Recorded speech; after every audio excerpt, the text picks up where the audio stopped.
Welcome everyone to this quick and easy tutorial for the CaptainSim 777. I haven't been able to make a video about this plane or a tutorial for this plane yet because it was so broken in its early versions, but now it's fixed. I hope you find this useful, so let's jump inside and start her up. So we're parked at a parking spot, cold and dark, so you go to the overhead panel, turn the batteries on. If you've got external power at the gate, you can switch that on also at this point. We'll pop down to the FMC and we'll just do some perf stuff. So there isn't a lot to do because you've entered your route and flight sim already. So all you have to do is reserves, set your climb power, take off flaps, and press the V-speed buttons, which enters your calculated V-speed. With that done, we can go back up top and we'll start the APU.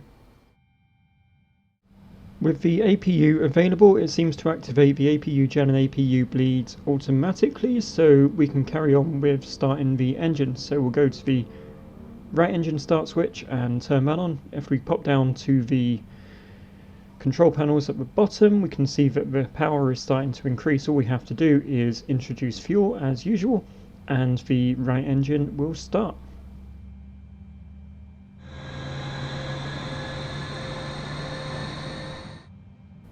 With the right engine started, all we have to do is repeat the process with the left engine.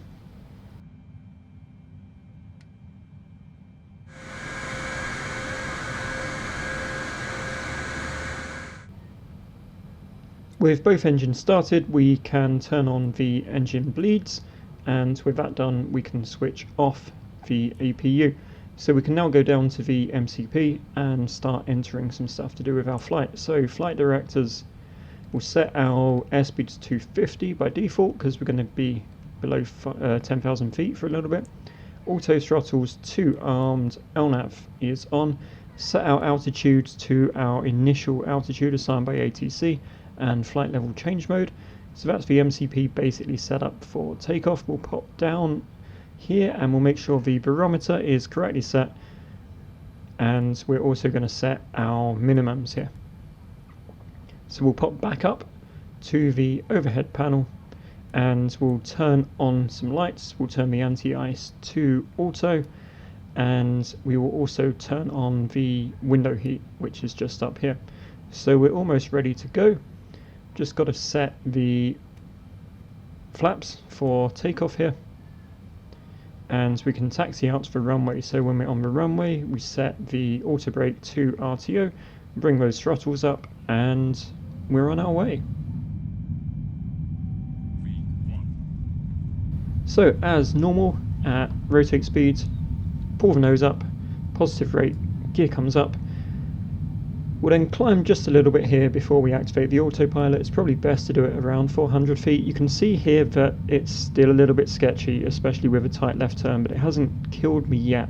It does, despite the way this looks, it does go into the correct flight level change mode, and it does follow the LNAV, and it does start a climb. But this is probably why I'd recommend you activate that a little bit later than I did here, at about 400 feet or so. So with takeoff complete, I like to just get my auto brake to max, ready for our descent and landing, make sure the spoilers are armed. Follow the ATC climb instructions on your ascent because flight sim still doesn't really have proper VNAV, and when you pass transition altitude, set barometer to standard. As you pass 10,000 feet, we can increase the cruising speed to 350 knots, and at top of climb it will go correctly into altitude hold mode, and you can just enjoy the cruise until top of descent. At top of descent, just dial in your initial descent altitude as given by ATC, and as usual it's just a flight level change. The plane will start to pitch down and follow that no problems. As we head below 10,000 feet, we'll obviously want to bring our speed back here to 250 knots. The plane levels off to slow down and then continues its descent with no problem. We're following ATC speed instructions and step descents as we continue to descend. We've been asked for 185 knots, so I've applied that, and we're also applying flaps to suit that new speed. There's no automatic deceleration mode in this at the moment, so you don't have to worry about accidentally triggering your approach speed. At this point we're just going to check out ILS is set correctly, so that's the nav radio button in the FMC, and if it isn't set here you can just dial it in the scratch pad. As we pass through transition altitude, we'll reset our barometer to local. When we reach our final descent altitude, just before we turn to final, we're going to apply our approach speed.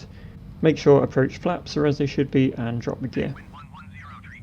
As a quick aside, your approach speed can be found in init ref approach. You don't have to dial it into the scratch pad because, like I said, there's no automatic deceleration mode in this at the moment.